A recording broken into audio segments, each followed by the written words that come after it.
বিশ্বনবীর বয়স তখন প্রায় 51 বছর। কত বছর? বিশ্বনবীর সবচেয়ে কাছের মানুষ খাদিজা রাদিয়াল্লাহু তাআলা আনহা ইন্তেকাল করেছেন।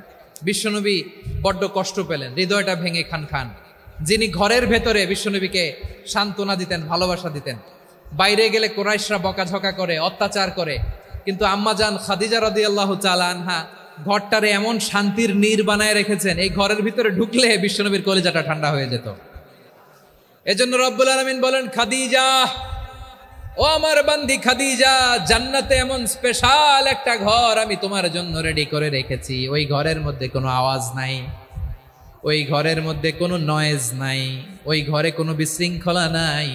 কারণ মক্কার জমিনে আমার নবী কুরাইশদের বিশৃঙ্খলা, নয়েজ আর ঝামেলাগুলোকে উপেক্ষা করে যখন তোমার ঘরের ভিতরে ঢুকতো, ঘরটারে তুমি শান্তির নীড়, ঠান্ডা, নীরব, নিস্তব্ধ, নিঝুম আর শান্তির নীড় বানিয়ে রেখেছ। এজন্য জান্নাতে স্পেশাল একটা শান্তির নীড় আমি তোমারে উপহার দেব। ওই প্রিয়তমা স্ত্রী খাদিজা ইন্তেকাল করলেন, বিশ্বনবীর হৃদয় ভেঙে খান খান।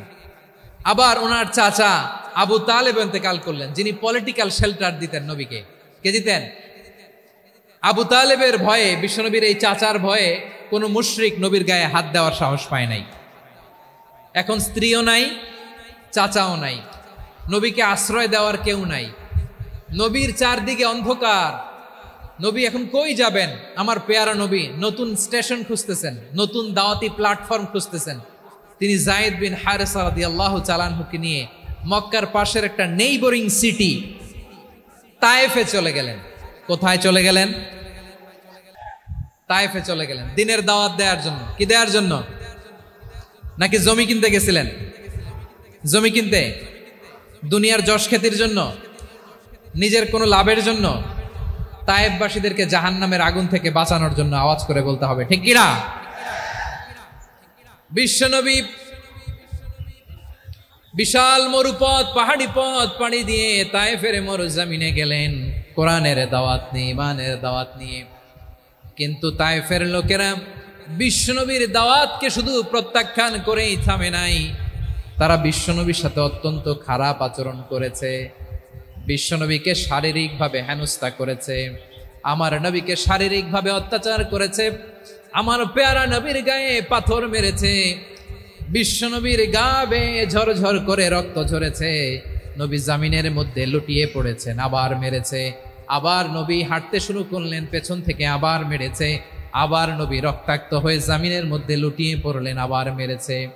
বিশ্বনবীর মতো এত সুশ্রী মানব, বিশ্বনবীর মতো এত শুভ্র মানব, বিশ্বনবীর মতো এমন চমৎকার দেহাবয়ব দিয়ে রব্বুল আলামিন কাউকে বানান নাই। এরকম চমৎকার মানুষটাকে তারা তায়েফের ওই জমিনে রক্তাক্ত করেছে। বিশ্বনবী দুনিয়ার কোনো স্বার্থের জন্য সেখানে যান নাই, নিজের কোনো লাভের জন্য, প্রাপ্তির জন্য যান নাই, তায়েফবাসীদের জাহান্নামের আগুন থেকে বাঁচাতে গিয়েছেন। ঠিক কিনা বলেন? খেয়ে না খেয়ে দিন প্রচারের কাজে নিজেকে দিয়েছ বিলিয়ে, তায়েফের কাফিরেরা চিনল না সে আলো, দুষ্ট ছেলেদের পিছু দিল লেলিয়ে, পাথরের আঘাতে ক্ষত বিক্ষত হয়ে সারা শরীর থেকে রক্ত ঝরে। হে রাসূল তোমাকে ভুলি আমি কেমন করে, হে রাসূল তোমাকে ভুলি আমি কেমন করে। পারেন না আপনারা? ধরুন আমার সাথে, হাজার ব্যথা বেদনার পরে ফিরে আসনি তুমি আপন ঘরে, দিনের আলো তুমি ছড়িয়ে দিতে চলে গেলে মদিনায় মক্কা ছেড়ে।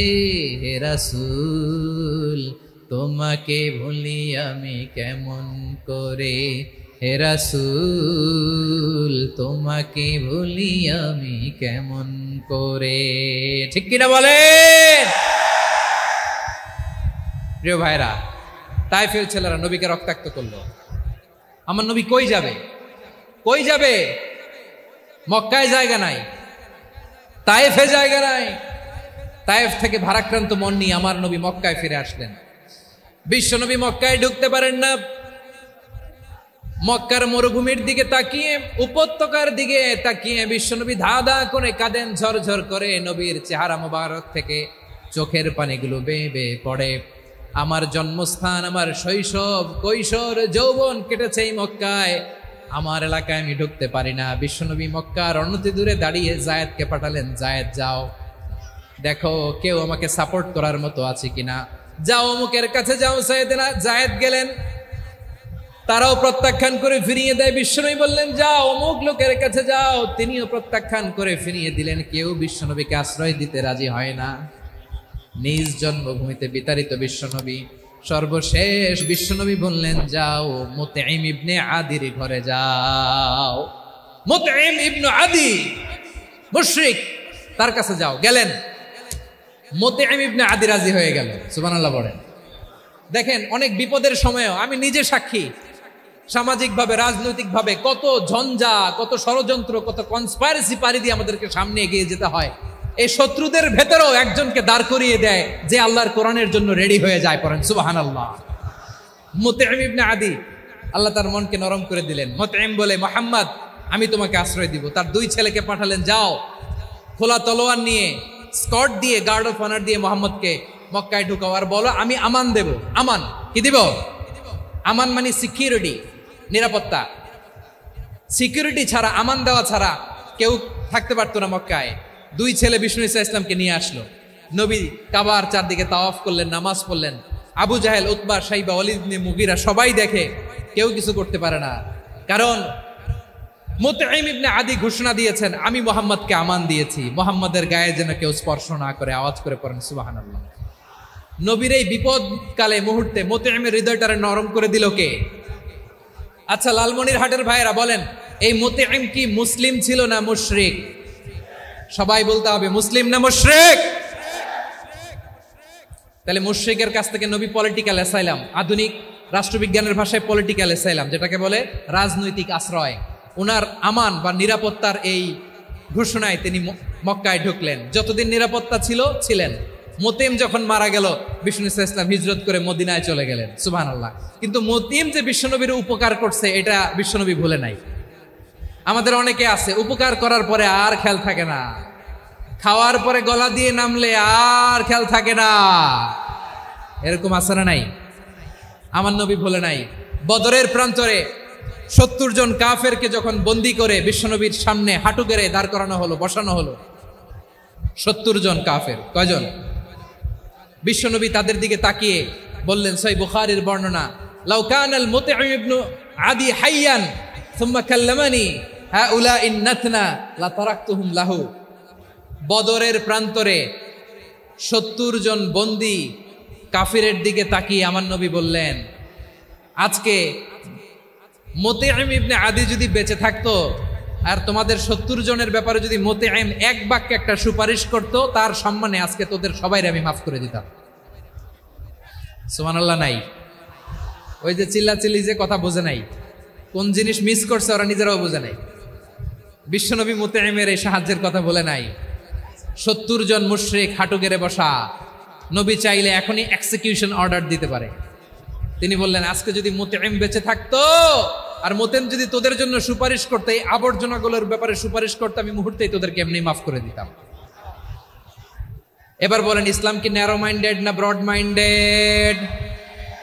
শুধু তাই নয়, যাকে যে সম্মান দেয়ার আমার নবী দিতেন, হোক আস্তিক হোক নাস্তিক, হোক মুসলিম হোক অমুসলিম। এক ইহুদি কিশোর বিষ্ণু ইসলামের খেদমত করতে, ইহুদি ছেলে আমার নবীর খেদমত করতো। তারা ছিল নবীর প্রতিবেশী। তো অনেক দিন হয় ইহুদি ছেলেটা আসে না।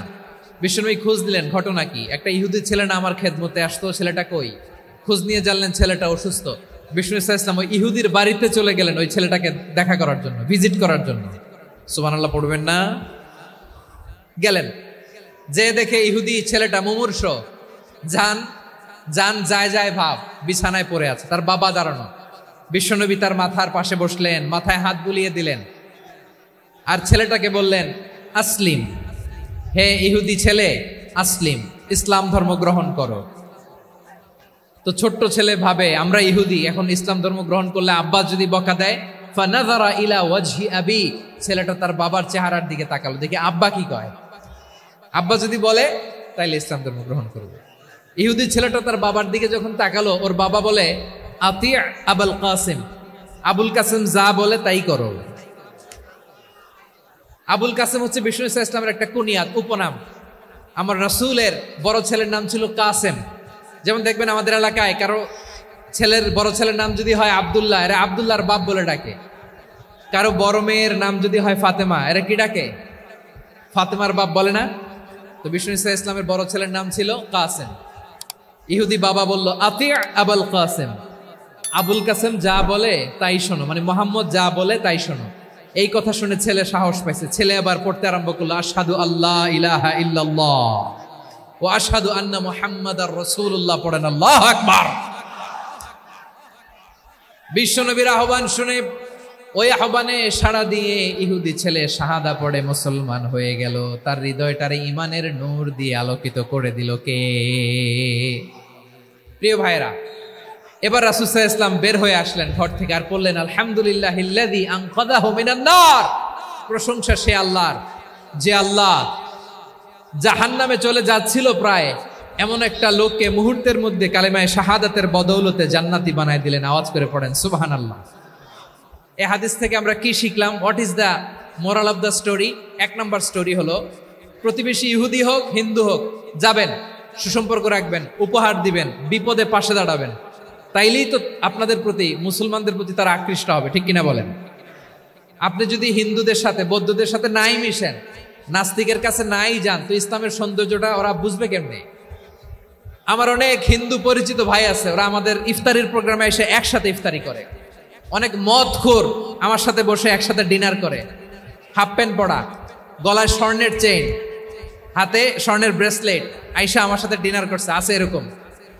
গাঁজাখোর, আমি বলি আসো, welcome welcome to my dinner, আসো বসো। বসলেই তো আমি ওর ডিএনএ, চিন্তার ডিএনএ চেঞ্জ করে দেওয়ার সুযোগ পাবো, চিল্লায় বলো ঠিক কি না? আসতে হবে আমার কাছে। Our door is open, the door of Islam is open 24/7। সব সময় আমাদের ইসলামের দরজা আমার অমুসলিম ভাইদের জন্য খোলা আছে না নাই? এই হাদিস থেকে দুইটা শিক্ষা। এক নম্বর শিক্ষা, প্রতিবেশী মুসলিম হোক অমুসলিম হোক, যান, অসুস্থ হইলে একটু আপেল নিয়ে যান, আঙ্গুর নিয়ে যান, কমলা নিয়ে যান, তাদের সাথে ভালো আচরণ করেন। ইসলামের বিউটি দেখে, সৌন্দর্য দেখে অবাক হবে, নসিব ভালো হলে কোনোদিন কালিমা পড়ে মুসলমান হয়ে যাবে, ঠিক কিনা বলেন? তাহলে অমুসলিমের সাথে ভালো সম্পর্ক। বিশ্বনবী ইহুদির বাড়িতে গেলেন, ইহুদির বাড়ি, আর আমার মুসলমান ভাই আমার কাফের বলে, এরকম আছে না নাই? মুসলিম মুসলিমরা দেখতে পারে না, সহ্য করতে পারে। বিশ্বনবী সাল্লাল্লাহু আলাইহি ওয়াসাল্লাম ইহুদির বাড়িতে গেলেন, এটা একটা শিক্ষা। আরেকটা শিক্ষা হলো, বিশ্বনবী সাল্লাল্লাহু আলাইহি ওয়াসাল্লামের খাদেম ছিল ইহুদি, এতদিন খেদমত করলো, একদিনও বিশ্বনবী ওরা কালিমার দাওয়াত দেয় নাই। কারণ কি? বিশ্বনবী একটা ভালো সময়ের অপেক্ষা করতেছিলেন, প্রপার টাইমিং। দাঈর কাজ হচ্ছে দাঈ ইলাল্লাহ, সে হচ্ছে সুযোগ সন্ধানী। দাঈ সুযোগ খোঁজে, কখন দাওয়া দিলে ব্যাটে বলে হবে, ঝোপ বুঝে কোপ মারে, ঠিক কিনা বলেন? বিষ্ণু ইসলাম ভালো সময়ের অপেক্ষা করতেছিলেন, দেখি ভালো সময় আসুক আসুক আসুক আসুক। আস্তে আস্তে এমন সময় আসছে, ছেলে এবার মুমূর্ষ। অসুস্থ ব্যক্তির হৃদয় অত্যন্ত নরম থাকে, হসপিটালে যখন কেউ যায় তার হৃদয়টা বড্ড নরম থাকে, মৃত্যুর ভয়ে তার অন্তরটা নরম থাকে, ঠিক কিনা বলেন? এই প্রপার টাইমিং এর অপেক্ষা করতেছিলেন। যখনই টাইমিং পেয়েছেন, দাওয়াত দিলেন, পড়ো লা ইলাহা ইল্লাল্লাহ, সুবহানাল্লাহ পড়েন সবাই। তাহলে ইসলাম অমুসলিম প্রতিবেশীর সাথে ভালো আচরণ করতে বলে। ইসলাম অমুসলিম মাতা পিতার সাথেও ভালো আচরণ করতে বলে। মাতা পিতা যদি অমুসলিম হয়, তারা ফেলে দিতে পারবেন? পারবেন? পারবেন? আমার লালমনিরহাটের ভাইয়েরা, অনেক হিন্দু ছেলে আমাদের হাতে শাহাদা পড়ে মুসলিম হয়, কিন্তু ওর মা মুসলমান হয় নাই, বাবাও হয় নাই, এরকম আছে না নাই? তো ও হয়েছে মুসলিম, মা বাপ হিন্দু, এখন মা বাপ কি বাদ?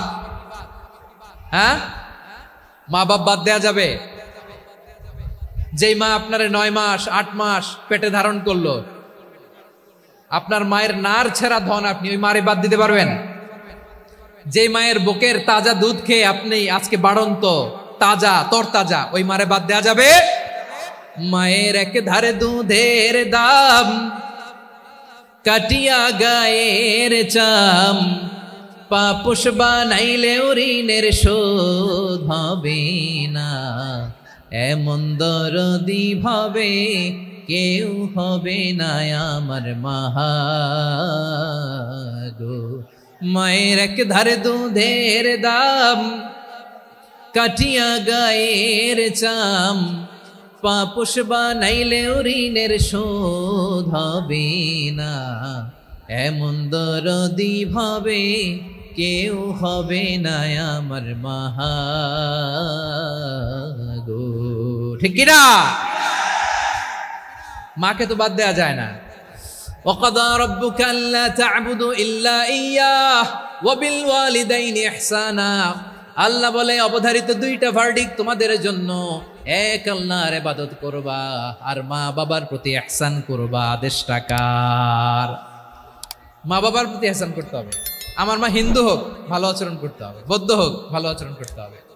আমার যে সমস্ত হিন্দু ভাইয়েরা মুসলিম হয়েছ, তোমাদের মা বাবা এখনো মুসলমান হয় নাই, তাদের সাথে ভালো আচরণ করতে হবে। আপনাদের খেদমত নিজে করতে হবে অথবা খেদমতের ব্যবস্থা করাই দিতে হবে। মান্থলি যে খরচ লাগে এটা দিতে হবে।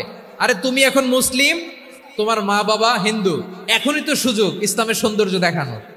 এখন মা বাবা যদি দেখে আরে এটা হিন্দু থাকতে তো বদমাইশ ছিল, বেয়াদব ছিল, কি এমন ধর্ম সে গ্রহণ করলো যেটা গ্রহণের সাথে সাথে সে পাল্টে গেল? কি এমন ধর্ম সে গ্রহণ করেছে যেটা তার জীবনকে আলোকিত করে দিয়েছে? নসিব ভালো হইলে তারাও কালিমা পড়ে মুসলমান হয়ে যাবে। বিষ্ণু ইসলামের স্ত্রীর নাম ছিল আয়েশা রাদিয়াল্লাহু তাআলা আনহা, আবু বকর রাদিয়াল্লাহু তাআলা আনহুর মেয়ে। আবু বকর রাদিয়াল্লাহু তাআলা আনহুর আরেক মেয়ের নাম হচ্ছে আসমা। কি নাম? দুজনই আবু বকর রাদিয়াল্লাহু তাআলা আনহুর মেয়ে, আসমা আর আয়েশা। নাম দুইটা কেমন লাগে? আসমা নামটা কেমন লাগে? আয়েশা নামটা কেমন লাগে? সবার ভালো লাগে নাই? নাম দুটো আপনাদের ভালো লাগে? লালমনিরহাটে অনাগত যদি কন্যা সন্তান হয়, যদি মনে চায় আসমা রেখে দিতে পারবেন, যদি মনে চায় আয়েশা রেখে দিয়েন।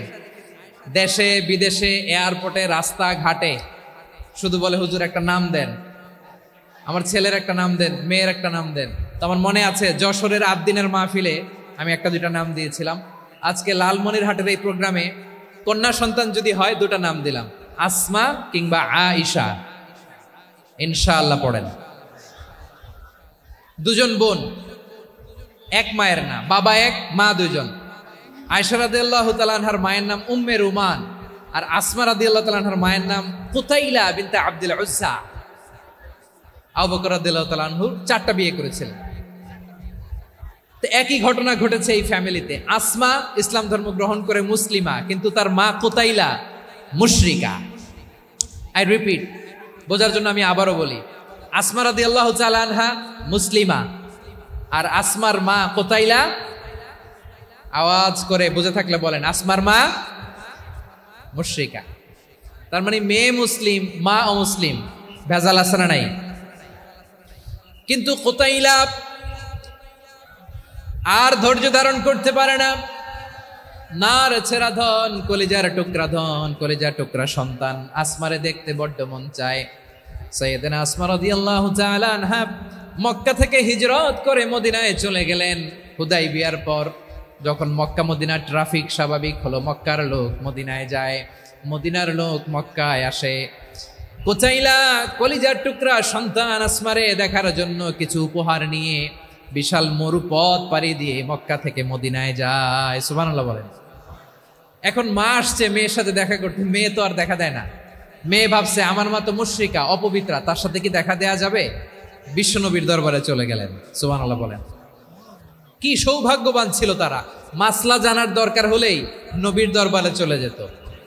ঘরে বউয়ের সাথে ঝগড়া হলে নবীর দরবারে চলে যেত। অনেক সাহাবী বলে আমার পেটে ক্ষুধা লাগলো আমি নবীর কাছে চলে যেতাম, কারণ নবীর চেহারার দিকে তাকালেই আমার পেটের ক্ষুধা মিটে যেত। সাইয়েদনা আসমা রাদিয়াল্লাহু তাআলা আনহা বিশ্বনবীর কাছে চলে গেলেন। যে বললেন ইয়া রাসূলুল্লাহ ইয়া হাবিবাল্লাহ ইন্না উম্মি কাদিমাতুন ইলাইয়া ওয়া হিয়া রাগিবা, আমার মা মক্কা থেকে অনেক দূর মরুর পথ পাড়ি দিয়ে উপহার সামগ্রী নিয়ে মদিনায় আমার সাথে দেখা করতে এসেছে গো নবী। আমার জানতে বড্ড ইচ্ছে হয় আমি আমার মুশরিকা মায়ের সাথে একটু দেখা করতে পারবো কিনা। আফা আসিলুহা, আগে যেমনি আমি আমার মায়ের সাথে ভালো আচরণ করতাম, যেমনি আমি আমার মায়ের সাথে সদাচরণ করতাম গো নবী, এখন আমি মুসলিমা মা মুশরিকা, এখনো কি আগের মতো সদাচরণ করতে পারবো নাকি? বিশ্বনবী বললেন নাম সিলিহা, হ্যাঁ রে আসমা, অবশ্যই অবশ্যই, আগে ঠিক যেমন তুমি তোমার মায়ের সাথে ভালো আচরণ করতে এখনো তেমনি আগের মতো ভালো আচরণ করবা। আওয়াজ করে পড়েন সুবহানাল্লাহ। কি ইসলাম আমরা পেয়েছি, কত ব্রড মাইন্ডেড আমাদের ইসলাম, কত ওপেন মাইন্ডেড ইসলাম, কত ওপেন আপ করতে পারে, চিন্তা করতে পারেন। বিষ্ণু বললেন হ্যাঁ অবশ্যই, নাম সুলিহা, আগে যেমনি ভালো আচরণ করছো আসমা এখন ওইরকমই করো, পারলে আরো বাড়াই করো। সুবহানাল্লাহ বলেন। তাহলে আমার যে হিন্দু ভাইয়েরা হিন্দু বোনেরা ইমানের বদৌলতে দৌলতে আপনি ধন্য হয়েছেন, আপনার আম্মা আব্বা এখনো মুসলমান হয় নাই, তাদের জন্য দোয়া করেন, তাদের জন্য দোয়া করেন, আল্লাহ যেন তাদেরকেও ইমানের দৌলত দান করে। আমরা সবাই পড়ি আমিন, আরো জোরে পড়েন আমিন। এখন বলেন ইসলাম কি ন্যারো মাইন্ডেড রিলিজিয়ান না ব্রড মাইন্ডেড? লালমনিরহাটের যুবক ভাইরা আওয়াজ করো, ইসলাম কি ন্যারো মাইন্ডেড না ব্রড মাইন্ডেড? কতটা ব্রড মাইন্ডেড দেখেন। বিশ্বনবী সাল্লাল্লাহু আলাইহি সাল্লাম অমুসলিমরা যদি নবীকে উপহার দিত, ওই উপহারও বিশ্বনবী গ্রহণ করতেন। সুবহানাল্লাহ পড়েন। আপনার অমুসলিম বন্ধু যদি উপহার দেয় সেটাও আপনি নিতে পারবেন, যেটা নেওয়া জায়েজ। কিন্তু আপনার বন্ধু যদি আপনার মদের বোতল দেয়, নিতে পারবেন? হ্যাঁ, মদের বোতল দিলে পারবেন না। আপনার বন্ধু যদি আপনার পর্ক দেয়, পর্ক শুকরের গোশত মিশ্রিত কোনো খাবার, ওটা নিতে পারবেন না। হালাল যে কোনো জিনিস নিতে পারবেন। বিশ্বনবী সাল্লাল্লাহু আলাইহি ওয়াসাল্লাম অমুসলিমদের দেয়া হাদিয়া গ্রহণ করতেন। কেমন নবী ছিলেন? আমার নবীরে চিনে নেন, আমার নবীর অ্যাটিটিউড জেনে নেন। বিশ্বনবী সাল্লাল্লাহু আলাইহি ওয়াসাল্লাম যখন কোনো জনপদে যেতেন 3টা অপশন নিয়ে যেতেন। প্রিয় ভাইয়ের আওয়াজ করে বলতে হবে, কোন জনপদে গেলে আমার নবীর অপশন থাকতো কয়টা? আমার মতো 3 আঙ্গুল উঁচু করে দেখান আর বলুন আমার নবী কোন জনপদে গেলে কয়টা অপশন নিয়ে যেতেন? 1 নাম্বার অপশন আসলিম তাসলাম।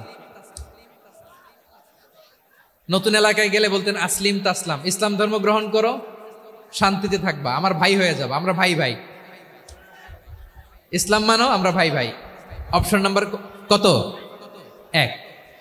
যদি বলে না ইসলাম মানবো না, ওকে, অপশন নাম্বার 2, মুসলিম হওয়ার দরকার নাই, লা ইকরাহা ফিদ্দিন, ইসলামে কোনো বাড়াবাড়ি নাই, খ্রিস্টান আছো থাকো, বৌদ্ধ আছো থাকো, ইহুদি থাকতে চাও থাকো, কিন্তু আমরা যেহেতু রিজিওনাল সুপার পাওয়ার, আমাদের আন্ডারে থাকো, ট্যাক্স দিয়া থাকো, এটার বলে জিজিয়া।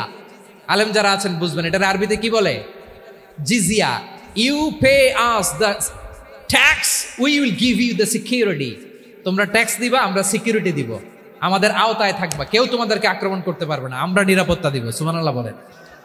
এটা অপশন নাম্বার কত? আচ্ছা বুঝে থাকলে বলেন 1 নাম্বার অপশন কি ছিল? ইসলাম। ইসলাম মানো, শান্তিতে থাকবা, ভাই ভাই, আমরা ভাই ভাই। অপশন নাম্বার 2, ট্যাক্স দাও, আমরা নিরাপত্তা দিব, মুসলিম হওয়া লাগবে না। এখন 1 নাম্বারও মানে না, 2 নাম্বারও মানে না, মুসলিম হবো না, ভালো, খ্রিস্টান থাকো, ট্যাক্স দাও, আমরা সিকিউরিটি দিব না, এটাও মানি না। বিষ্ণু বলেন তাহলে তলোয়ার আমাদের আর তোমাদের মাঝে ফয়সালা করবে,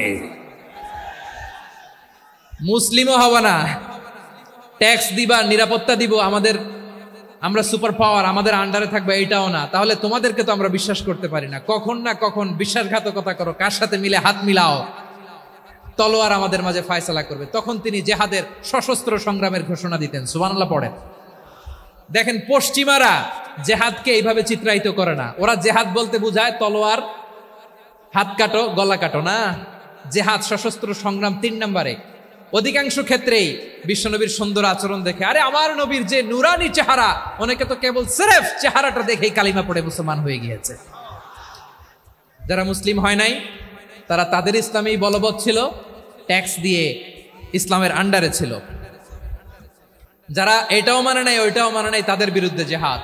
বিষ্ণু ইসলাম সপ্তম হিজরিতে যখন খায়বার বিজয়ের পরে ইসলাম রিজিওনাল সুপার পাওয়ার হিসেবে আত্মপ্রকাশ করলো, বিশ্বনবী চিঠি লিখলেন অন্যান্য সুপার পাওয়ারের কাছে, রাষ্ট্রীয় চিঠি লেখে এক রাষ্ট্রপ্রধান আরেক রাষ্ট্রপ্রধানের কাছে, ঠিক কিনা বলেন?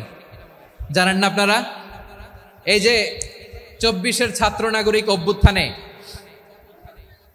এই অভ্যুত্থান যখন শুরু হয় আমি তখন সাউথ আফ্রিকাতে, একটা স্ট্যাটাস দিয়েছিলাম, কোটা নয় গোটা দেশ সংস্কার করা লাগবে। শুধু বাংলাদেশ নয়, সারা বিশ্বের বাংলা ভাষাভাষী লোকেরা এই আন্দোলনের সাথে সমর্থন তারা করেছে, এটাকে সাপোর্ট করেছে, তারা সমর্থন দিয়েছে। আমাদের ইউনাইটেড আরব আমিরাতের বাংলাদেশি ভাইয়েরা তারা সেখানে রাস্তায় নেমে এসেছিল, জানেন? ওইখানে ডেমনস্ট্রেশন করা যায় না, সেখানকার সরকার তাদেরকে যাবজ্জীবন দিয়েছিল। তখন আমাদের এই যে প্রধান উপদেষ্টা ডক্টর মোহাম্মদ ইউনূস সরাসরি G2G বলে, এটারে G2G, government to government, G2G, উনি চিঠি লিখলেন যে তাদেরকে, ইউর হাইনেস, হে সম্মানিত আমির, আপনি আমার এই চিঠির কারণে আমার সম্মানে এই 53 জন বাংলাদেশিকে মাফ করে দেন। এই চিঠির বদৌলতে বেকসুর খালাস পেয়ে গিয়েছিল আমাদের ভাইরা, জানেন না এই ঘটনা আপনারা? তাহলে গভর্নমেন্ট টু গভর্নমেন্ট চিঠি দেওয়া হয়। সপ্তম হিজরিতে বিষ্ণু ইসলাম সব সুপার পাওয়ারের কাছে চিঠি দিলেন, রোমান সম্রাটের কাছে, পারস্য অধিপতির কাছে, মিশরের অধিপতির কাছে, সবার কাছে চিঠি লিখলেন। চিঠির ভাষা ছিল এরকম, মিন মুহাম্মাদিন রাসূলিল্লাহ ইলা মুকাওকিস আযীমিল কিবত, মুহাম্মদ রাসূলুল্লাহর পক্ষ থেকে মিশরের বাদশার কাছে, আসলিম তাসলাম, ইসলাম মানো শান্তিতে থাকবা, সালামুন আলা মান ইত্তাবা আল হুদা, শান্তি তার জন্য যে হেদায়েতের অনুসরণ করে। সুবহানাল্লাহ পড়েন। তো এই চিঠি অনেকে ভালোভাবে রিসিভ করেছে, অনেকে এই চিঠি পাওয়ার পরে নবীর কাছে আবার ইন রিটার্ন উপহার পাঠিয়েছে। কি পাঠিয়েছে? উপহার। মিশরের বাদশা মুকাওকিস তিনি বিশ্বনবীকে বিশাল এক উপহারের ডালি পাঠিয়েছেন। মিশরের বাদশা মুকাওকিস ছিলেন ধর্মে খ্রিস্টান। লালমনিরহাটের ভাইয়েরা আওয়াজ করে বলেন, মিশরের বাদশা ধর্মে কি ছিল? খ্রিস্টান। কি উপহার দিয়েছিল আমার নবীকে? শুনতে মনে চায়? আওয়াজ নাই লালমনিরহাটের গলায়, শুনতে মনে চায়? 1000 স্বর্ণ মুদ্রা, 1000 স্বর্ণ মুদ্রা। 2টা খ্রিস্টান দাসী, একজনের নাম মারিয়া বিনতে শামউন আল কিবতিয়া, আরেকজনের নাম সিরিন বিনতে শামউন আল কিবতিয়া। একজন খ্রিস্টান দাস 20 থান কাপড় জামা বানানোর জন্য, আমরা নবী যেন সেলাই করে জামা বানাতে পারে এজন্য 20 থান কাপড়, 20 থান ফাইন গার্মেন্ট, সুবহানাল্লাহ পড়বেন না? এরপরে একটা গাধা যেটার নাম ছিল উফাইর, আর একটা খচ্চর, এটার নাম ছিল দুলদুল। খচ্চর চিনেন? গাধা আর ঘোড়ার ক্রসিং এ যে প্রাণীটা দুনিয়াতে আসে ওটার খচ্চর বলে। তো এই যে সুপার পাওয়ার খ্রিস্টান বাদশার কাছে নবী চিঠি লিখলেন, বাদশা আমার নবীকে উপহার দিল, বিশ্বনবী এই উপহারগুলো সানন্দে গ্রহণ করেছে। সুবহানাল্লাহ পড়বেন না? তাহলে অমুসলিম কেউ যদি আপনাকে উপহার দেয়, হালাল উপহার হলে আপনি গ্রহণ করতে পারবেন। অনুরূপভাবে পারস্যের বাদশা, রোম সম্রাট বিশ্বনবীকে উপহার পাঠিয়েছেন, আমার নবী সবগুলো উপহার গিফট গ্রহণ করেছেন। সুবহানাল্লাহ বলেন। তাহলে প্রিয় লালমনিরহাট আওয়াজ করে বলুন, ইসলাম কি ন্যারো মাইন্ডেড রিলিজিয়ন না ব্রড মাইন্ডেড? আম্মাজান আয়েশার কাছে মাসালা জানতে চায় মেয়েরা, হে আম্মাজান, অগ্নি উপাসকেরা তাদের ঈদের দিন নওরোজের সময় আমাদেরকে পাখি দেয়, নেওয়া যাবে? উনি বললেন, ওরা জবাই করে দিলে নেওয়া যাবে না, কিন্তু ওরা যদি ফলমূল এরকম খাবার দেয় এগুলো নেওয়া যাবে। তার মানে অমুসলিমদের দেয়া উপহার এটা গ্রহণ করা যায়। সুবহানাল্লাহ বলেন। শুধু তাই নয়, বিষ্ণু ঈসা ইসলাম অমুসলিমদের সাথে আর্থিক লেনদেনও করেছেন, ফিনান্সিয়াল ডিলিং করেছেন। অমুসলিমদের সাথে প্রয়োজনে আপনি ফিনান্সিয়াল ডিলিং করতে পারবেন। আমরা প্রায় দেখি বাজারের মিষ্টির দোকানগুলো আমার হিন্দু ভাইদের। লালমনিরহাটে মিষ্টির দোকান, দইয়ের দোকান কারা চালায়? হিন্দুরা চালায় না। তারপরে যে বারবার শপ, চুল কাটে যে নাপিত, অধিকাংশ নাপিতের দোকানে কারা? আমার হিন্দু ভাইরা। তা আপনি চুল কাটতে পারবেন কিনা? পারবেন কিনা বলেন? পারবেন। তার দোকান থেকে দই মিষ্টি কিনতে পারবেন কিনা? হ্যাঁ, আমার মুসলিম ভাইয়ের দোকান থাকলে ওইটারে আমি বেশি প্রায়োরিটি দিব, ঠিক কিনা? কিন্তু যদি তাদের সার্ভিস নিতে চান, প্রোডাক্ট নিতে চান, পারবেন। তার দলিল সহিহ বুখারী, আম্মা জান আয়েশা রাদিয়াল্লাহু তাআলা আনহা বলেন, ইশতারা রাসূলুল্লাহ সাল্লাল্লাহু আলাইহি ওয়াসাল্লাম মিন ইয়াহুদিয়িন তুআমান ওয়া রাহানাহু দিরআহু মিন হাদিদ। রাসূল সাল্লাল্লাহু আলাইহি ওয়াসাল্লাম এক ইহুদির কাছ থেকে, কার কাছ থেকে? সবাই বলে নাই, কার কাছ থেকে? আমার নবী, পেয়ারা নবী এক ইহুদির কাছ থেকে জব কিনেছিল। জব, বার্লি, যেটা দিয়ে রুটি বানায়। ওই জবের দাম দেওয়ার টাকা পয়সা নবীর কাছে ছিল না। ফলে নবী ওনার একটা পোশাককে মর্গেজ রেখেছিলেন, মর্গেজ, বন্ধক, যে এখন এটার দাম দিতে পারবো না, কয়েক কেজি বার্লি নিয়ে যাই আর বন্ধক হিসেবে আমার জামাটা রেখে গেলাম, যেই দিন দাম দিব ওই দিন জামাটা ছুটাই নিয়ে যাব। সুবহানাল্লাহ পড়বেন না? বাকিতে নিছিলেন, বাকিতে। দিরআহু মিন হাদিদ, লোহার তৈরি বর্ম, মানে যুদ্ধের পোশাক, লোহা দিয়ে বানানো। বিশ্বনবী বললেন, কয়েক কেজি জব দাও, টাকাটা পরে দিব, এখন টাকা নাই, বন্ধক হিসেবে, মর্গেজ হিসেবে আমার জামা রেখে গেলাম, যখন টাকা দিব জামা ছুটায় নিব। আওয়াজ করে বলতে হবে সুবহানাল্লাহ। এ থেকে বোঝা গেল অমুসলিমদের সাথে ফিনান্সিয়াল ডিলিং করা যায়, অর্থনৈতিক লেনদেন করা যায়, কেনাবেচা করা যায়, প্রোডাক্ট কেনা যায়। এমনকি আমাদের মসজিদে নববীতে বারান্দায় আপনারা একটা অটোমেটিক ফ্লাইং আমব্রেলা দেখছেন? সূর্য যখন বাড়ে মসজিদে নববীর বারান্দায় ইয়ার্ডের মধ্যে অটোমেটিক্যালি কিছু আমব্রেলা আছে, সাঁ করে খুলে যায়, আর সূর্যের তাপ লাগে না। আবার সন্ধ্যাবেলায় এই আমব্রেলাগুলো ওরা ক্লোজ করে ফেলে, দেখেন নাই না? দেখছেন? এই মসজিদে নববীকে সর্বোচ্চ উন্নত মানের কনস্ট্রাকশন ইনফ্রাস্ট্রাকচারে ডেভেলপ করার জন্য কর্তৃপক্ষ কিছু অমুসলিম ইঞ্জিনিয়ারের, ডিজাইনারের সহায়তা নিয়েছিল। সুবহানাল্লাহ বলেন। কোন দলিলের ভিত্তিতে? এই দলিলের ভিত্তিতে যে বিষ্ণু ঈসা ইসলাম অমুসলিমদের সাথেও লেনদেন করেছেন। আওয়াজ করে বলতে হবে আল্লাহু আকবার। শুধু তাই নয়, ইন কেস অফ ইমার্জেন্সি, প্রয়োজনে ইসলামের খাতিরে, ইসলামকে সামনের দিকে এগিয়ে নিয়ে যাওয়ার জন্য অমুসলিমদের সাপোর্ট নেওয়া জায়েজ আছে। সুবহানাল্লাহ বলেন। অমুসলিমদের সাপোর্ট নেয়া, তাদের থেকে অর্থ নেয়া, পলিটিক্যাল সাপোর্ট, পলিটিক্যাল অ্যাসাইলাম নেওয়া জায়েজ আছে। আমাদের অনেক বিশ্ববরেণ্য দায়ীরা আমেরিকায় অস্থায়ীভাবে অ্যাসাইলাম নিয়ে থাকে, নিজের দেশে গেলে ফাঁসিতে ঝুলাই দিবে। যুগ যুগ ধরে দায়ীদের উপরে এরকম অত্যাচার আর নির্যাতন আছে না নাই? মিশরের অনেক দায়ীরা পাশ্চাত্যে যেয়ে থাকে। এই যে তারা পলিটিক্যাল অ্যাসাইলাম নিয়ে থাকে, রাজনৈতিক আশ্রয়, এটা জায়েজ আছে না? এটা যে জায়েজ আছে তার প্রমাণ স্বয়ং বিশ্বনবী সাল্লাল্লাহু আলাইহি ওয়াসাল্লাম পলিটিক্যাল সাপোর্ট নিয়েছিলেন অমুসলিমদের কাছ থেকে। সুবহানাল্লাহ বলেন। খুব মজাদার একটা ঘটনা, শুনবেন? আপনাদের আগ্রহ দেখে তো মনে হয় না শোনার ইচ্ছা আছে। আছে, আছে। বিষ্ণু ঈসা ইসলাম যখন রোমান সম্রাটের কাছে চিঠি লিখেছেন, আমার প্রিয় লালমনিরহাটের ভাইরা, অল্প কয়েক মিনিট কয়েকটা জরুরি কথা বলবো, এদিকে তাকান, এদিকে তাকান। রোমান সম্রাটের কাছে বিশ্বনবী যখন চিঠি লিখলেন মিন মুহাম্মদ রাসূলিল্লাহ ইলা হিরাকলা আযীমির রোম, মুহাম্মদের পক্ষ থেকে হিরাক্লিয়াসের কাছে, যিনি হচ্ছেন আযীমির রোম। এটা নবী নিজ থেকে বানায় লিখছেন, অতিরিক্ত সম্মান দিয়ে। কোন রাষ্ট্রপ্রধান যখন আসে তাদেরকে আমরা কি বলি জানেন? তার নামের শেষে HE এটা লিখতে হয়, H.E. মানে হিজ এক্সেলেন্সি। কি লেখে? হিজ এক্সেলেন্টি, অথবা ইউর হাইনেস, ইউর ম্যাজেস্টি। দেখেন, বিশ্বনবী সাল্লাল্লাহু আলাইহি ওয়াসাল্লাম সব নবীদেরও নবী, তিনি একজন মুশরিক খ্রিস্টান সম্রাট, রোমান সম্রাটের কাছে চিঠি লিখতে যেয়ে লিখতেছে, ইলা হিরাকলা আযীমির রোম, হিরাক্লিয়াসের কাছে আমার চিঠি, যিনি রোমের আযীম, হিজ হাইনেস, মানে রোমের অনেক সম্মানিত এক বাহাদুর। আওয়াজ করে বলেন সুবহানাল্লাহ। তার মানে যাকে যে সম্মান দেয়ার এটা বিশ্বনবী দিতেন। এমনকি যেই ইহুদিরা ভালো ছিল, এই ইহুদিদেরও প্রশংসা করেছেন বিশ্বনবী মুহাম্মদুর রাসূলুল্লাহ সাল্লাল্লাহু আলাইহি ওয়াসাল্লাম। এক ইহুদির প্রশংসা করেছেন বিশ্বনবী। ইহুদির কার? আমি তো আমার ভাইয়ের প্রশংসা করি না, আমি তো এক আলেম আরেক আলেমরে স্পেস দেই না, আমি তো এক দায়ী আরেক দায়ীর সাথে বসতে চাই না। আমার নবী ইহুদির প্রশংসা করে। কার প্রশংসা? ওই ইহুদির নাম ছিল মুখাইরেক সিরাত গ্রন্থ ঘাটলে পাবেন। তিনি বলেছেন মুখাইরিক খাইরু ইয়াহুদ, Mukhayriq is the best of the Jews, জুইশদের মধ্যে সে সবচেয়ে ভালো।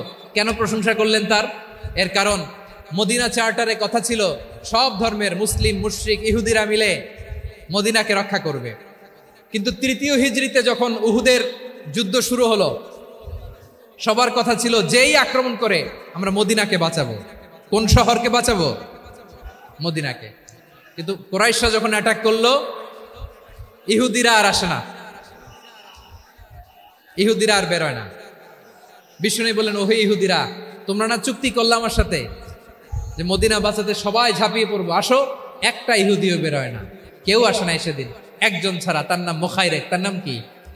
মুখাইরেক বাহাদুরের মতো ঘোড়সাওয়ার হয়ে বেরিয়ে গেলেন এবং বললেন, গোটা ইহুদি সাম্রাজ্যের একজনও যদি না আসে, আমি মুখাইরেককে কেউ ঘরে আটকে রাখতে পারবে না। বেরিয়ে আসলেন, এসে বললেন, আমি মুহাম্মদের পক্ষে যুদ্ধ করব।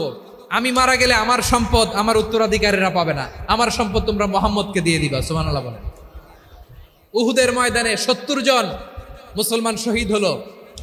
এই ইহুদি, সেও মুসলমানের পক্ষে যুদ্ধ করে নিহত হলো। সুবহানাল্লাহ বলেন। মুসলিমদের লাশ যখন নিয়ে আসা হলো, এই মুখাইরিকের লাশও নিয়ে আসা হলো। মুসলিমদের লাশের পাশে মুখাইরিকের লাশ দেখে বিশ্বনবী মুখাইরিকের প্রতি অনেক খুশি হলেন। আর বিশ্বনবী খুশি হয়ে বললেন, মুখাইরিক খায়রু ইয়াহুদ, মুখাইরিক যদিও তুমি ইহুদি, তারপরেও তুমি সব ইহুদিদের মধ্যে সেরা ইহুদি। পড়েন সুবহানাল্লাহ। আমার নবী ইহুদিকেও সম্মান দিতে কার্পণ্য করে নাই। আওয়াজ করে বলেন আল্লাহু আকবার। প্রিয় ভাইরা, এবার সর্বশেষ আওয়াজ করে বলেন, ইসলাম কি ন্যারো মাইন্ডেড নাকি ব্রড মাইন্ডেড? সবাই বলেন, ন্যারো মাইন্ডেড না ব্রড মাইন্ডেড? এজন্য অমুসলিম হইলেই তারা আমাদের শত্রু নয়। শত্রু কারা? এই লালমনিরহাটের ভাইয়েরা শোনেন, শত্রু কারা? যে সমস্ত অমুসলিম আমাদেরকে নিশ্চিহ্ন করে দিতে চায়, যে সমস্ত অমুসলিম আমাদের ভূখণ্ড থেকে আমাদেরকে তাড়িয়ে দিতে চায়, যে সমস্ত অমুসলিম আমার ধর্ম নিয়ে তুচ্ছতাচ্ছিল্য করে চিল্লায় বলেন ঠিক কিনা, তারা আমাদের শত্রু। সাধারণ অমুসলিমরা আমার শত্রু নয়। এই যে হিন্দুরা থাকে, এরা আমার ভাই, বৌদ্ধরা আমার ভাই, খ্রিস্টানরা আমার ভাই, ইহুদিরা আমার ভাই। তারা দিনই ভাই নয়, তারা মায়ের পেটের ভাই নয়, তারা মানবিক দিক থেকে ভাই। ও মানুষ, আমিও মানুষ। ইসলাম মানুষকে সম্মান করে, চিল্লায় বলো ঠিক কিনা। যারা আমাদের অস্তিত্বকে নিশ্চিহ্ন করতে চায়, যারা আমাদের ভূখণ্ডকে দখল করতে চায়, যারা আমাদেরকে নিয়ে মকারি করে, ফান করে, টিটকারি করে, আমার ধর্ম নিয়ে খেলা করে, তাচ্ছিল্য করে, ওদের বিরুদ্ধে আমাদের জিহাদ। সাধারণ মুসলিম আমাদের শত্রু নয়। আপনি জানেন নিউ ইয়র্কে, আমি তো নিউ ইয়র্কে ছিলাম অনেকদিন, ওখানে ফিলিস্তিনিদের পক্ষে যখন আমরা মিছিল করেছি, অনেক ইহুদি আমাদের সাথে মিছিলে দাঁড়িয়েছে। কারণ ওরাও জানে এই ভূখণ্ড ফিলিস্তিনিদের ভূখণ্ড। আওয়াজ করে বলো লালমনিরহাট ঠিক কিনা। ইসরায়েলের রাজধানী খোদ তেল আবিবে অনেক ইহুদিরা বেঞ্জামিন নেতানিয়াহু তার বিরুদ্ধে মিছিল করেছে। তো তারা কি আমাদের শত্রু? না। অনেক খ্রিস্টান আমাদের সাথে আমাদের স্বার্থ রক্ষায় আমাদের পাশে দাঁড়িয়েছে। খেয়াল রাখবেন, হিন্দু আর হিন্দুত্ববাদ এক নয়, ইহুদি ধর্ম আর জায়নিজম এক নয়। জায়নিজমের বিরুদ্ধে আমাদের সংগ্রাম, আমাদের জেহাদ, চিল্লায় বলেন ঠিক কিনা। এই যে ফিলিস্তিনের ভাইয়েরা, তারা তাদের স্বাধীনতা সংগ্রামের জন্য লড়াই করছে, করে যাচ্ছে, আমরা এটাকে সমর্থন জানাই, চিল্লায় বলো ঠিক কিনা। কাশ্মীরের ভাইয়েরা স্বাধীনতার জন্য সংগ্রাম করছে, আমরা সেই সংগ্রামকে সমর্থন জানাই, আওয়াজ করে বলো ঠিক কিনা। যারাই আমাদের ইসলামকে নিশ্চিহ্ন করতে চায়, তাদের বিরুদ্ধে আমাদের সংগ্রাম, আওয়াজ করে বলতে হবে ঠিক কিনা। ওই সমস্ত দুর্বৃত্তদের সাথে আমাদের কোনো সম্পর্ক নাই। আমরা যদি ঐক্যবদ্ধ থাকতে পারি, ওই দুর্বৃত্তরা চান্স পাবে না। আমরা ঐক্যবদ্ধ থাকতে রাজি আছি। লালমনিরহাটের ভাইয়েরা, আমরা ঐক্যবদ্ধ থাকলে ওই দুর্বৃত্তদের কালো হাত ভেঙে দিতে আমাদের সময় লাগবে না। তাদের কালো হাত ভেঙে দিতে রাজি আছো মুসলমান? কারা কারা রাজি? দু হাত তুলে দেখাও।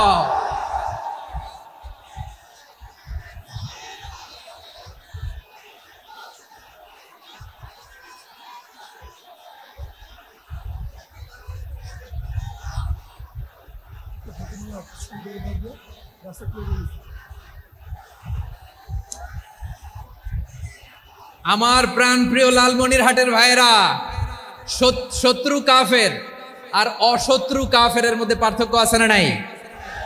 আবু তালেবও মুশরিক, আবু জাহেলও মুশরিক, কিন্তু দুই মুশরিকে পার্থক্য আছে না নাই? আবু তালেব নবীর চাচা, মুশরিক, মারা গিয়েছে মুশরিক অবস্থায়, কিন্তু আজীবন আমার নবীকে আগলে রেখেছে, আমার নবীকে সাপোর্ট করেছে, ভালোবেসেছে।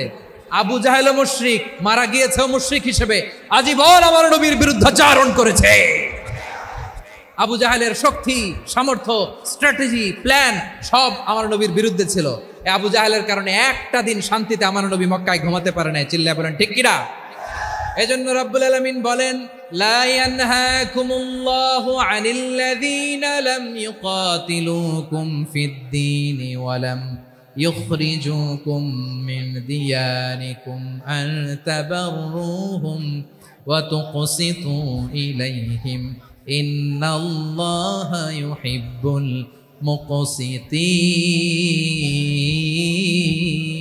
মুকসিতিন। আল্লাহ বলে, গোলামেরা শোনো শোনো, যে সমস্ত অমুসলিম তোমাদের সাথে ধর্মযুদ্ধে লিপ্ত হয় না, তোমাদের বিরুদ্ধে যে সমস্ত অমুসলিম অস্ত্র ধরে না, যে সমস্ত অমুসলিম তোমাদেরকে তোমাদের জন্মস্থান থেকে, ভূখণ্ড থেকে তাড়িয়ে দেয় না, তাদের সাথে ভালো আচরণ করতে আমি আল্লাহ নিষেধ করি নাই। তাদের সাথে সদাচরণে কোনো নিষেধাজ্ঞা নাই, বরং তাদের সাথে সদাচরণ করো, এটাই আমি আল্লাহ চাই। তাহলে আমার যে অমুসলিমরা আমাদের সাথে শত্রুতা করে না, তুচ্ছতাচ্ছিল্য করে না, আমাদের ভূমি থেকে আমাদেরকে উচ্ছেদ করতে চায় না, আমাদের বিরুদ্ধে অস্ত্র ধরে না, ওই অমুসলিম ভাইদের সাথে আমাদের কোনো দ্বন্দ্ব আছে? কোনো বিরোধ আছে? বরং আছে ভালোবাসা। বরং আছে কি? এই ভালোবাসা দিয়ে আমরা বিশ্ব জয় করব। রাজি আছো মুসলমান? আমাদের পুঁজি ভালোবাসা। আমাদের পুঁজি কি? এবার আওয়াজ করে বলেন, আমার এই পুরো আলোচনা থেকে the religious coexistence, peaceful coexistence, শান্তিপূর্ণ সহাবস্থান, কমিউনাল হারমোনি, এই সাম্প্রদায়িক সম্প্রীতি, এই আলোচনা থেকে কি বুঝলেন? ইসলাম কি ন্যারো মাইন্ডেড না ব্রড মাইন্ডেড? এই ব্রড মাইন্ডেড হৃদয় নিয়ে, ভালোবাসা দিয়ে আমরা বিশ্ব জয় করতে চাই। রাজি আছেন? আল্লাহ কবুল করুক, আমরা সবাই পড়ি আমিন। লালমনিরহাটের জেলা স্টেডিয়ামে আমার প্রিয় মায়েরা, বোনেরা, আপনাদের জন্য একটা হাদিস বলে শেষ করব। বিশ্বনবী বলেন, আমার মায়েরা খেয়াল করে শুনুন, বিশ্বনবী আপনাদের উদ্দেশ্য করে বলেন, আল মারআতু ইযা সাল্লাত খামসাহা ওয়া সামাত শাহরাহা হাফিজাত ফুরুজাহা আতাআত বা'লাহা ফালতাদখুল মিন আইয়ি আবওয়াবিল জান্নাতি শাআত। বিশ্বনবী বলেন, ও রমণীরা, ও নারীরা, যে সমস্ত নারী এই চারটা কাজ করবে, এই চারটা কাজের গ্যারান্টি দিবে, তাদেরকে জান্নাতের 8টা দরজার গ্যারান্টি দেয়া হবে। কি চারটা কাজ? 1 নাম্বার, আল মারআতু ইযা সাল্লাত খামসাহা, যে নারী 5 ওয়াক্ত নামাজ পড়ে। কি করে? জেলা স্টেডিয়ামে অবস্থানরত আমার নারীরা, বোনেরা, বিশ্বনবী আপনাদেরকে 4টা কাজের কথা বলেছেন, খুব বেশি না। 4টা করলে 8 জান্নাতের দরজা সব খোলা। কোনটা দিয়ে যাবেন? যেটা দিয়ে মনে চায়। 1 নাম্বার 5 ওয়াক্ত নামাজ।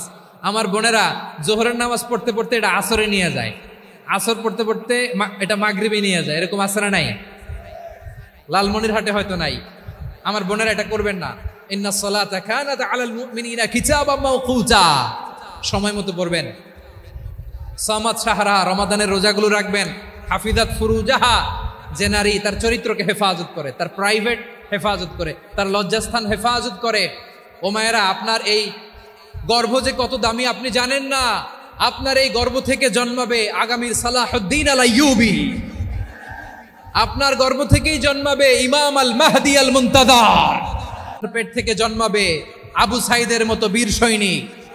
আপনার পেট থেকে জন্মাবে মুগ্ধের মতো বীর মুজাহিদ। আপনি জানেন না কে আসবে আপনার পেট থেকে। সময়টাকে কাজে লাগান, ইসলামকে বুঝেন, মানেন, আমাদের ইসলামিক লেকচারগুলো শোনেন। আমরা যে বার্তাগুলো, ইনস্ট্রাকশনগুলো, দিক নির্দেশনাগুলো আপনাদের খেদমতে রাখি, এগুলো মেনে চলুন। আপনিই পারেন আপনার ঘরটাকে জান্নাতের টুকরা বানাতে। একটা family, it's a very big institution and you are the MD, the managing director of this institution. চিল্লায় বলেন ঠিক কিনা? চাইলেই পারেন ঘরটারে জান্নাতের টুকরা বানাতে। 5 ওয়াক্ত সালাত, রমাদানের রোজা, নিজের চরিত্রের হেফাজত, ও আতাআত বা'লাহা, স্বামীর আনুগত্য। এটাতে অনেকে ভুল করে থাকে। হায় রে আমার বোনেরা, স্বামীর আনুগত্যকে এটা নিজের অপমান মনে করবেন না, আপনার স্বামী আপনার সবচেয়ে বড় গার্ডিয়ান, তিনি আপনার সবচেয়ে ভালো চায়। নারী কখনো গার্ডিয়ানশিপের বাইরে থাকতে পারে না। হয় আপনি বাবার গার্ডিয়ানশিপের ভেতরে, বাপ না থাকলে ভাই আপনার গার্ডিয়ান, ভাই না থাকলে চাচা গার্ডিয়ান, বিয়ের পরে আপনার স্বামী আপনার গার্ডিয়ান।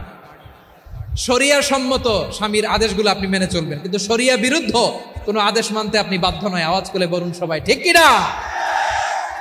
এই 4টা কাজ যদি কোনো নারী করে, বিষ্ণুই বলেন জান্নাতের 8টা দরজা খোলা, তোমার যেটা দিয়ে মনে চায় সেটা দিয়ে জান্নাতে তুমি এন্ট্রি নিতে পারবা।